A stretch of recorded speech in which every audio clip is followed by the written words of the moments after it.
Mr. Speaker, again, my brother on the other side, Honorable Adongo, mentioned the fact that we are not going to borrow, but yet in your budget, you have 700 million coming from IMF and 600 million coming from the World Bank. What is that? Is that free money or is that your own money in US dollars? I always tell people that the devil is in the detail.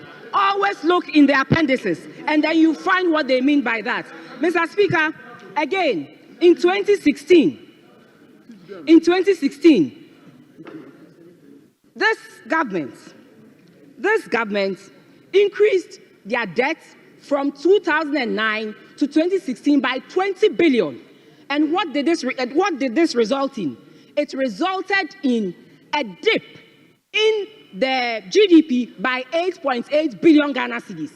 This same 20 billion is what we put on our debt from 2017 to 2024. And what did we do? We rather added $20 billion to our GDP. Now GDP is 1.2 trillion Ghana cedis. 1.2 trillion Ghana cedis.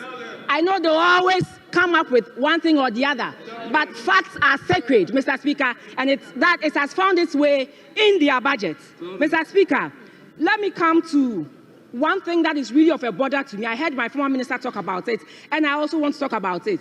That is the issue of expenditure. Mr. Speaker, they presented to us, to the people of Ghana, that this government is a government that was going to rationalize expenditure and cut waste. But, Mr. Speaker, they should tell us, where in this budget have they rationalized expenditure? Where in this budget have they cut waste? Rather, they have sought to add 43.5 billion Ghana cedis to the expenditure budget.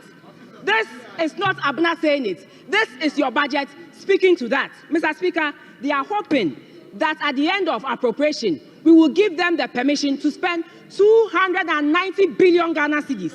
When, Mr. Speaker, this year is not an election year, so there are certain expenditures that they are not going to incur.